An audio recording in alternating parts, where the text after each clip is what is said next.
This is the Modular Minute, and this is the DFAM from Moog, Part 4. Today we'll talk about the sequencers. The DFAM has two sequencers, and for all intents and purposes, they are the same thing.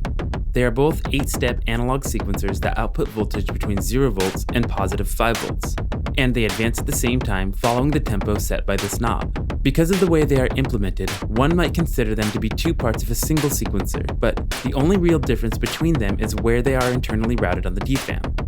The top sequencer can be routed to control either the pitch of both VCOs at the same time, or just the pitch of VCO2, or neither of them.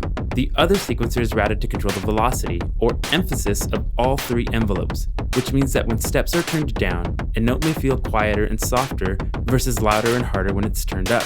Both of the sequencers and all of the above parameters are available as patch points in the patch bay, which means you could rewire which sequencer controls what, use external sequencers to control those parameters, use the DFAM sequencers to control other parameters on the synth that aren't normal to it, or use the sequencers to control other modules. It really emphasizes the beauty of modular. It's important to note that the sequencers don't trigger the notes. That's a separate component and a separate input and output on the patch bay. So you could run the sequencer and use a different external trigger sequence for interesting variety. Stay tuned and follow us for more insight into the world of synthesis and sound design.